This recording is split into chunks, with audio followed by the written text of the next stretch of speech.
은 시편 46편 1절부터 7절까지 보겠습니다. 시편 46편 1절부터 7절 말씀까지 우리 한 절씩 교독하겠습니다. 하나님은 우리의 피난처시요 힘이시니 환난 중에 만날 큰 도움이시라.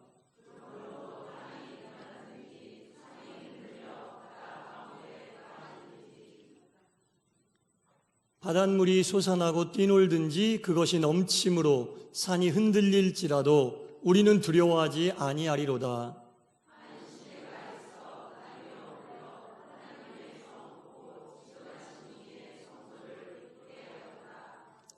하나님이 그 성중에 계심에 성이 흔들리지 아니할 것이라. 새벽에 하나님이 도우시리로다.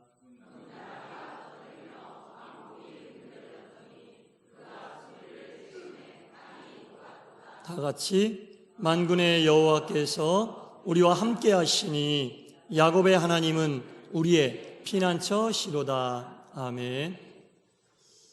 하나님의 은혜와 말씀의 은총이 이 자리에 있는 우리 모두에게 많이 충만히 임하시기를 간절히 소원합니다. 아멘. 자, 사람이 생활 방식이 바뀌면 하나님도 바뀐다. 그런 말이 있습니다.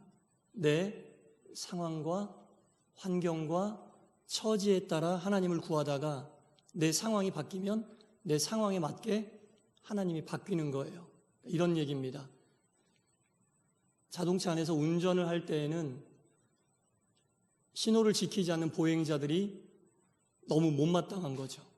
그런데 내가 보행자가 되어서 도로 위를 걸을 때에는 신호를 지키지 않는 운전자들이 굉장히 무례하게 느껴집니다. 상황에 따라 생각하는 게 다르다는 얘기죠.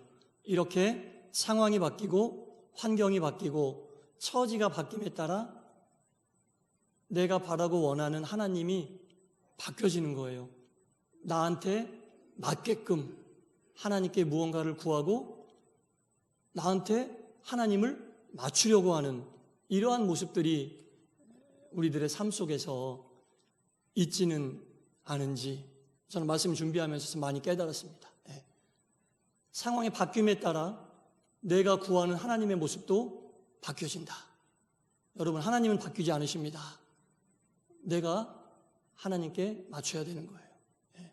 어떻게 해서든지 하나님이 원하시는 쪽으로 최선을 다해서 하나님께로 더 가까이 가려고 애쓰는 모습이 우리 가운데 있어야 된다는 겁니다. 내 모습 속에 하나님을 맞추려고 하지 마십시오. 신앙생활이라고 하는 것은 변치 않는 하나님에게로 내가 맞추는 겁니다. 내가 그분에게 맞추기 위하여 힘쓰고 애쓰는 것이 신앙의 여정이다라는 겁니다. 얼마 전에 간증의 글을 하나 읽었는데 어느 여집사님이 지금은 많이 연세가 드신 분인데 아마 이분이 그 옛날에 그 시골 교회에서 그 종직이라고 그러죠. 예, 예배당이 있고 마당이 있고 종탑이 있는데 그 종치는 일을 그 사명으로 감당하셨던 분이었던 것 같아요. 예, 근데 그분이 과거를 회상하면서 쓴 이 간증의 글이었습니다. 예배당 문간방에 살면서 새벽마다 새벽종을 울리러 나갈 때 깜깜한 새벽 종의 줄을 잡아당기며 별빛을 바라보던 시간이 그리워진다. 이렇게 글을 시작합니다. 아마 60년대에서 70년대 초반쯤에 시골에서 이제 아마 농촌교회를 섬기셨던 것 같은데 그때 당시에 새벽 기도는 너무나 소박하고 너무나 아름다웠다. 전깃불이 없어 석유 램프를 켜놓고 차가운 마룻바닥에 꿇어 앉아서 조용히 기도했던 모습이 생각이 난다. 당시의 교인들은 모두 가난하고 각자마다 슬픈 사연이 한 가지 이상은 있었던 것 같아. 이 집사님도 6.25 때 남편을 잃고 딸 한 명, 외딸을 키우면서 살던 분인데 새벽마다 나가서 하나님께 그 차가운 마룻바닥에서 기도했다는 거죠. 그때 눈물 흘리면서 기도하고 불렀던 찬송을 지금도 부르고 있다는 겁니다. 그 찬송을 부르면 지금도 가슴이 메어지고 눈물이 왈칵 쏟아져 내린다는 겁니다. 우리가 좀 전에 불렀던 고요한 바다로 찬송인데 4절 찬송이 이런 거 아닙니까? 이 세상 고락간 주 뜻을 본받고 내 몸이 의지 없을 때 뭘 달라고요? 큰 믿음을 주소서. 내 몸이 의지할 것이 없을 정도로 괴로움 속에 있을 때 이 어려움을 극복하려고 물질을 주십시오. 이 어려움을 이겨내기 위한 집을 주십시오. 이 어려움을 이겨내기 위한 명예를 주십시오. 힘을 주십시오가 아니라 이 세상 고락간 주 뜻을 본받고 이 세상에 어떠한 고난이 온다 할지라도 변치 않는 주님의 뜻을 본받고 내 몸이 의지할 곳이 없을 정도로 괴로워도 정말 예수님 말씀처럼 인자가 머리 둘 곳 하나가 없을 정도로 괴로워도 의지하고 몸 하나 기댈 곳이 없어도 다른 거 구하지 않고 변치 않고 주님을 따를 수 있도록 큰 믿음을 달라고 고백한 이 집사님의 찬송이 지금도 이분이 이거 부르면서 그때 기억이 생생하고 지금도 이 찬송을 부르고 있다고 합니다. 뭡니까? 어떠한 상황 속에서도 변치 않는 큰 믿음을 달라. 이 세상 고락간, 이 세상 어떤 어려움이 온다 할지라도 그것을 극복하기 위하여 하나님을 내 쪽으로 끌어당기는 것이 아니라 항상 하나님을 향해 나아가고자 애쓰고 있는 이 믿음 변치 않게 해달라고, 고난이 내 믿음을 흔들지 못하게 해달라고, 어려움이 내 믿음 흔들지 못하게 해달라고 큰 믿음을 달라는 기도. 이 세상 고락간 주 뜻을 따라 살 수 있도록 큰 믿음을 주시옵소서. 그때 흐느끼던 그 모습이 지금도 변치 않고 주님께 기도하는 마음이다라는 겁니다. 가진 것이 없지만 기쁠 때나 슬플 때나 한결같은 마음, 변치 않는 마음, 주님의 뜻을 따라 살겠습니다. 이 몸이 의지할 것 없을 끈떨어진 연이라 할지라도, 어디로 갈지 모르는 인생이라 할지라도, 막막하고 적막하고 낙심이 끊이지 않는다 할지라도 주님을 향한 이 믿음만큼은 변치 않게 하여 주옵소서. 이 고백이 있다는 겁니다. 이 집사님에게 하나님은 언제나 영원한 피난처였던 겁니다. 어떠한 어려움이 와도 하나님은 나의 피난처다는 고백입니다. 오늘 본문을 보면 처음에 이렇게 시작합니다. 하나님은 우리의 뭐라고요? 피난처. 지금 이 시편 46편을 쓰고 있는 저자도 이 집사님 못지않은 어려움 속에 있는 거예요. 피난처로 이 시를 시작하고 있는 거예요. 얼마나 괴로우면 하나님은 나의 피난처입니다. 하나님에게 피할 수 있게 해주십시오라고 이 시를 시작하고 있는 겁니다. 이 시인은 이 9절 이하를 보면 전쟁 중에 놓여 있어요, 지금. 전쟁이 얼마나 참혹합니까? 저는 전쟁을 겪은 세대는 아니지만 TV에서 지금 러시아하고 우크라이나 전쟁이 아직도 끝나지 않았고 한참 그 전쟁이 극에 다다랐을 때 그 우크라이나 사람들의 모습을 보면 먹어도 먹는 게 아니고 잠자도 자는 게 아니죠. 언제 폭격이 올지 모르고 얼마나 불안하고 얼마나 정말 하루하루가 죽지 못해 사는 그런 어려움이 아니었겠습니까? 전쟁이란 그런 것인데 지금 이 시인도 그런 전쟁 속에 놓여 있다라는 겁니다. 그 전쟁 속에 놓여 있는 이 시인이 자기의 지금 처해져 있는 삶을 통해 하나님만이 나의 피난처십니다라고 고백을 하면서 어떠한 어려움이 온다 할지라도 그 어려움을 어떻게 표현했냐면, 자, 2절을 보세요. 그러므로 땅이 변하든지 산이 흔들려서 바다 가운데 빠지든지. 이런 일이 있습니까, 여러분? 이런 일은 있을 수가 없는 일이에요. 그러나 이러한 어려움이 온다 할지라도 자기가 겪는 어려움이 지금 이 정도의 어려움이라는 거예요. 땅이 변하고 산이 흔들려 산이 바닷속에 쏙 빠지든지 바닷물이 막 솟아나 뛰놀다가 차고 넘쳐서 산을 흔들어 놓는 그 두려운 상황 속에 있다 할지라도 나는 두려워하지 않을 것이다. 왜냐? 하나님이 나의 피난처가 되시기 때문에. 변하는 거는 내가 변하고 변하는 거는 자연이 변하지만 항상 변치 않는 그 하나님, 변치 않는 하나님만이 나의 온전한 피난처가 되시기 때문에 제가 말씀드렸던 이 여 집사님도 얼마나 어려웠겠어요.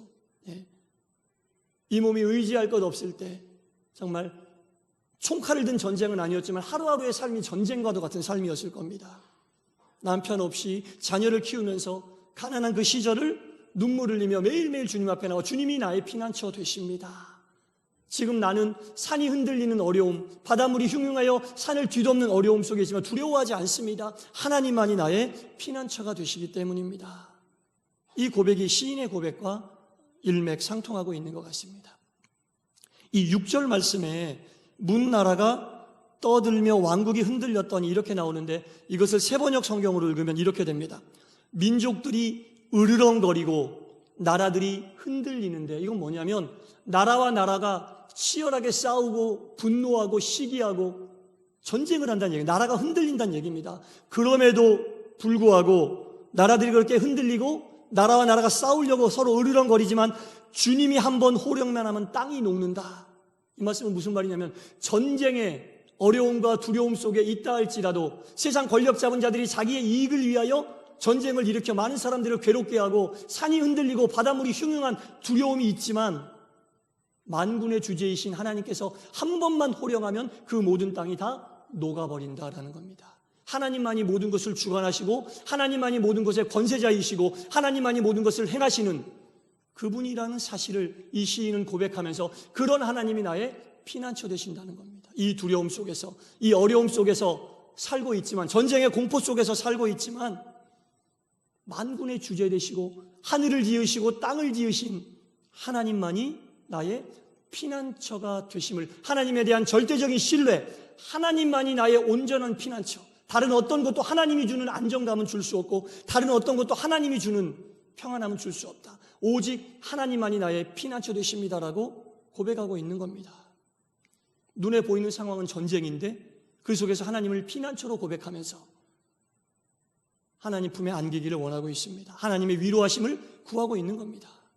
사랑하는 성도 여러분, 세상에는요, 보이는 질서만 있는 게 아니에요. 보이는 질서가 세상을 다 이끌어가는 거 아닙니다. 보이지 않는 질서가 있어요. 눈에 보이지 않는 질서가 세상을 이끌어가는 힘이 더 큽니다. 저기 북극 같은 데 가면 큰 빙산이 있는데 그 빙산이 바람이 부는 대로만 움직이진 않아요. 바람의 반대 방향으로 움직일 때도 있어요. 해류가 그렇게 빙산을 이끌어가는 겁니다. 우리가 느낄 수 있는 바람보다 우리가 모르는 힘이 큰 빙산을 반대 방향으로 이끌어갈 때도 있다는 겁니다. 우리가 사는 이 세상 속에서 눈에 보이는 권력을 갖고 눈에 보이는 것을 가지고 세상을 자기 뜻대로 움직이려고 하고 모든 것을 자기 마음대로 이끌어가려고 하고 내 인생도 내 것이니 내가 계획하고 이끌어가려고 해도 눈에 보이는 것들을 의지하여 그 모든 계획을 세우고 이끌어간다고 해도 여러분, 눈에 보이지 않는 하나님의 능력이 정말 우리의 인생을 이끌어가는 힘인 줄 아셔야 됩니다. 눈에 보이지 않는 질서가 믿는 우리의 삶을 이끌어갑니다. 눈에 보이는 것보다 더 큰 힘으로, 느낄 수 있는 것보다 더 큰 파워로 우리의 삶을 이끌어간다는 겁니다. 여러분, 온전히 느끼셔야 됩니다. 눈에 보이는 것은 전쟁이고 폐허고 고통이고 괴로움이고 죽지 못해 사는 현실에 놓여있는 이 집사님의 간증과 이 시인의 고백이 이렇게 나와 있지만, 산이 흔들리고 바닷물이 막 넘쳐서 산을 뒤덮을 정도로 두려움 속에 있지만, 눈에 보이는 것보다 눈에 보이지 않는 질서, 눈에 보이지 않는 섭리, 눈에 보이지 않는 하나님의 역사하심이 자기의 삶을 인도하고 있어 이 세상 고락간 너무나 힘들고 괴롭고 고통스럽지만 그래도 변치 않는, 보이지 않는 힘으로 나를 이끄시는 하나님을 향한 믿음만큼은 변치 않게 해달라고 그 믿음을 더 구하는 이 집사님과 이 시인의 믿음이 오늘을 살고 있는 우리에게 반드시 있어야 할 것입니다. 하나님은 항상 변치 않고 든든한 우리의 피난처가 되심을 믿습니다. 하나님은 우리의 피난처가 되십니다. 하나님 품에 안기는 자만이 온전한 쉼과 안식을 얻을 수 있습니다. 하나님은 상처 입은 자, 지친 자, 비틀거리는 자, 어떠한 죄를 지은 죄인이라도 다 받아주시고 다 품어주시고 다 안아주시는 유일한 우리의 피난처가 되심을 믿습니다. 찬송가 299장 설교 뒤에 부를 건데요, 하나님 사랑은 어떤 사랑이요? 온전한 참사랑. 누구라도 보듬어주고 품어주는, 어떠한 어려움이 있어도 피난처가 되어주시는 온전한 참사랑인데, 그 사랑 내 마음에 부어주시사 충만케 하여 주옵소서 고백이 늘 있으시기 바랍니다. 3절에 보면요, 그 사랑 앞에는 풍파도 그치며, 그 사랑 앞에는 풍파도 그치며 어두운 밤도 환하니 그 힘이 크도다. 이 고백이 있는 겁니다. 그 사랑 앞에는 어떠한 풍파도 그칩니다. 그 사랑 앞에는 어떠한 어두움도 환하게 됩니다. 그 힘은 세상의 어떤 힘보다 큰 힘입니다, 여러분. 풍파도 그치게 하는 그 사랑, 어두움도 환하게 하는 그 주님의 보이지 않는 힘과 능력, 그 질서가 우리를 사랑해 주시고 우리를 이끌어가는 힘이요 능력이 된다라는 겁니다. 그 사랑을 받은 자는요 변하지 않을 수가 없어요. 그 사랑을 받은 사람은 변하지 않을 수가 없다는 겁니다. 다 변할 수밖에 없다는 겁니다. 그 크신 사랑 앞에서 안 변할 수가 없다는 거죠. 그 사랑이 여러분들 삶 속에서 느껴지는 사랑이 되시기를 바라고, 그 사랑으로 어떠한 풍파도 잠잠해지고 어떠한 어두움도 환하게 되는 역사를 늘 체험하시기 바랍니다. 영적인 풍파, 육신의 어두움, 물질의 괴로움, 모든 것도 하나님이 주시는 온전한 참사랑으로 그 힘이 크도다, 그 큰 힘으로 우리를 덮어주시고 인도해 주실 겁니다. 함께 읽지는 않았지만 10절은 이렇게 시작하고 있습니다. 이르시기를 너희는 가만히 있어 내가 하나님 됨을 알지어다. 너희는 가만히 있어 내가 너희의 하나님 됨을 알지어다. 가만히 있으라는 얘기는 아무것도 하지 말라는 얘기가 아니라 하나님만 바라라는 얘기예요. 보이지 않는 질서로, 보이지 않는 힘으로, 보이지 않는 능력으로, 보이지 않는 사랑으로 우리를 이끄시는 하나님만 간절히 바라라, 그런 얘기예요. 마음을 평안하게 하고, 마음을 평안하게 하려고 노력하라는 얘기입니다. 여러분, 세숫대에다가 물을 떠세요. 그리고 세숫대야를 이렇게 흔들고 물이 찰랑찰랑할 때 그 세숫대야를 보세요. 얼굴이 보여요? 안 보입니다. 어떻게 해야 물이 보여요? 물이 잔잔해야 물이 보입니다. 마음을 평안하게 할 때 우리의 진 모습도 볼 수 있고 우리의 진짜 모습 뒤에 있는 하나님의 모습도 볼 수 있는 거예요. 항상 마음을, 생각을 찰랑찰랑하게 흔들지 말고 평안하게, 어려운 일이 있을수록, 큰 풍파가 있을수록, 어두울수록 잔잔하게, 평안하게 해야 여러분들의 진짜 모습을 볼 수 있습니다. 하나님의 자녀로 부름받고 세움받은 내 진짜 모습을 우리가 봐야 됩니다. 세상 사람들이 보는 우리의 모습 말고 하나님 자녀로 내 모습을 잔잔한 가운데 보시고, 잔잔한 내 모습을 보다 보면 그 뒤에 있는, 그 너머에서 변치 않는 큰 사랑으로 우리를 돌봐주시는 하나님이 보이게 될 겁니다. 하나님의 사랑을 느낄 수 있을 겁니다. 사랑하는 성도 여러분, 어떠한 어려움 속에서도 하나님만을 피난처로 여기시기 바랍니다. 하나님의 사랑 안에 거하시기 바랍니다. 큰 풍파와 어두움도 환하게 역사하시는 하나님의 은혜가 여러분 모두에게 충만히 임하시기를 간절히 축원합니다. 기도하겠습니다. 하나님 사랑은 온전한 참사랑입니다. 그 온전한 참사랑이 내 마음에 항상 부어지기를 사모하게 하여 주옵소서. 이 세상은 보이는 힘에 의하여만 움직이는 것은 아닙니다. 붙잡을 수 있는 힘에 의하여만, 느낄 수 있는 질서에 의하여만 운행되는 것은 아닙니다. 온 우주 만물을 지으시고 하늘을 지으시고 땅을 지으시고 사람을 지으신 하나님의 보이지 않는 힘에 의하여 역사는 이제까지 달려왔고 앞으로도 달려갈 것입니다. 우리는 이것을 고백하게 하시고 이 힘을 의지하게 하여 주시옵소서. 그리하여 어떠한 상황 속에서도 변치 않는 믿음을 사모하며 구하게 하시고 크신 사랑으로 우리를 베풀어 주시는, 어떠한 풍파도 물리치시고 어떠한 어두움도 환하게 만들어 주시는 하나님의 사랑 안에 항상 거하며 나의 피난처 되신 하나님께 영광 돌리게 하여 주시옵소서. 예수님 이름으로 기도드리옵나이다.